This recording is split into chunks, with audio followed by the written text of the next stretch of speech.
গাঙ্গেয় পশ্চিমবঙ্গে ধীরে ধীরে দিশা বদলাচ্ছে বর্ষা। একদিকে দক্ষিণবঙ্গে কমছে বৃষ্টির প্রবণতা, তো অন্যদিকে উত্তরবঙ্গে ভারী থেকে অতি ভারী বৃষ্টির সতর্কতা। শুক্রবার পশ্চিম বর্ধমান, বীরভূম এবং পুরুলিয়ায় ভারী বৃষ্টির সতর্কতার পাশাপাশি কলকাতা, 24 পরগনা, হুগলি, নদিয়া, পূর্ব ও পশ্চিম বর্ধমান জেলায় হালকা থেকে মাঝারি বৃষ্টি হতে পারে, বজ্রবিদ্যুৎ সহ কোথাও কোথাও দমকা হাওয়াও বইতে পারে। শুক্রবার এই বৃষ্টির পরিমাণ আরও কমবে। বজ্রবিদ্যুৎ সহ হালকা থেকে মাঝারি বৃষ্টি হওয়ার সম্ভাবনা রয়েছে, তবে ভারী বৃষ্টির আশঙ্কা নেই। রবিবার থেকে বুধবার দক্ষিণবঙ্গে কার্যত এই বৃষ্টির পরিমাণ আরও কমে যাবে। আকাশ থাকবে পরিষ্কার বা আংশিক মেঘলা।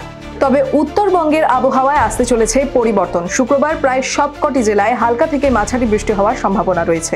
দার্জিলিং, কালিম্পং, জলপাইগুড়ি, আলিপুরদুয়ারে ভারী বৃষ্টির সম্ভাবনা। কোচবিহার, মালদা, দিনাজপুরেও বজ্রবিদ্যুৎ সহ বৃষ্টি হতে পারে।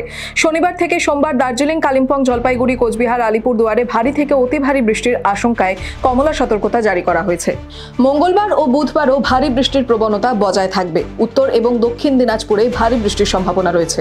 এদিকে কলকাতার আকাশ রয়েছে মেঘলা, বেলা বাড়লে আংশিক মেঘলা হতে পারে। হালকা থেকে মাঝারি বৃষ্টির সম্ভাবনা রয়েছে।